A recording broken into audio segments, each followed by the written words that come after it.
সম্মানিত চাকরি প্রত্যাশী ভাই ও বোনেরা, job preparation help PD channel থেকে আমি মোহাম্মদ শাহজাহান হোসেন আপনাদের শুভেচ্ছা জানাচ্ছি। আশা করি ভালো আছেন। চাকুরির পরীক্ষার জন্য ইংরেজি বিষয়টি খুবই গুরুত্বপূর্ণ। ইংরেজি একটি আন্তর্জাতিক ভাষা, তাই সবাই ইংরেজি ভাষা ভালোভাবে রপ্ত করতে পারে না। এই ভিডিওতে আমি ইংরেজি বিষয়ের পার্টস অফ স্পিচের সম্পর্কে আলোচনা করব। পার্টস অফ স্পিচ 8 প্রকার। এগুলো আমরা ছন্দে ছন্দে মুখস্থ করব।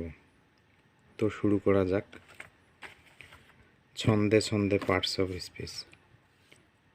পার্টস অফ স্পিচ 8 প্রকার, এগুলোর সংজ্ঞা আমরা ছন্দে ছন্দে মুখস্থ করব। কোনো কিছুর নামকে বলে নাউন, যেমন রংপুর টাউন।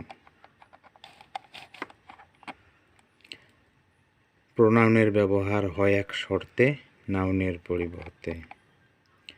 নাউন প্রোনাউনের অবস্থা, সংখ্যা, দোষ ও গুণ যত কিছু আছে, অ্যাডজেক্টিভ ব্যবহৃত হয় তার পিছে পিছে। তুমি যখন এটা সেটা করবে, করতে পারবে ভার্বে। ভার্ব যখন কোনো কাজ করতে চায়, অ্যাডভার্ব মামা সেই কাজের দিক নির্দেশনা দেয়। নাউনের সাথে অন্য নাউন বা ওয়ার্ডের যখন সম্পর্ক যুক্ত হয়, বিজ্ঞজনেরা তাকে প্রিপোজিশন কয়।